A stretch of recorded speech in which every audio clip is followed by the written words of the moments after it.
Hello बच्चों, चलिए आज का हमारा प्रश्न है। यदि रेखा y बराबर एम एक्स रेखाओं x प्लस 2y बराबर 1 व 2x माइनस वाई प्लस 3 बराबर 0 को एक ही बिंदु पर काटती है तो m का मान ज्ञात कीजिए। यहाँ से m का मान ज्ञात करना है।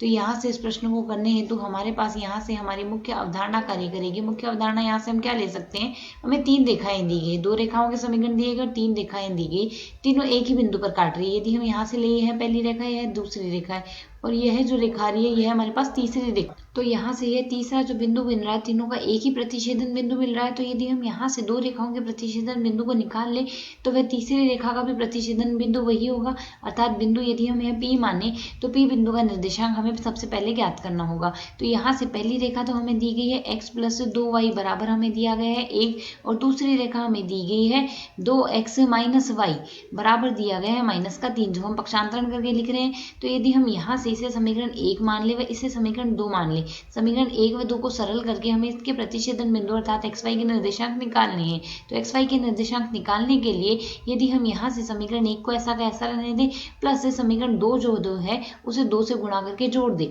तो हमारे पास मान क्या आएगा, x प्लस 2y बराबर 1, तो हमने ऐसा का ऐसा लिख दिया और दूसरे समीकरण को 2 से गुणा करके लिख रहे हैं अर्थात 4x माइनस का 2y बराबर 2 से गुणा करने पर 3 दूनी 6 आ रहा है। तो इसे यदि हम सरल कर ले, प्लस का 2y माइनस के 2y से हमारे पास कट जाएगा और यहाँ से मान आएगा 5x बराबर आ गया -5। तो x बराबर हम क्या लिख सकते हैं, -1। x का मान -1 आ गया।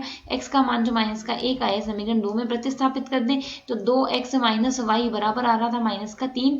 तो यहाँ से x का मान -1 आया है। तो y बराबर हम क्या लिख सकते हैं, 2x प्लस आ जाएगा हमारे पास 3। x का मान -1 लिखेंगे तो 2 माइनस 1 प्लस 3 अर्थात सरल करने पर मान आएगा हमारे पास +1।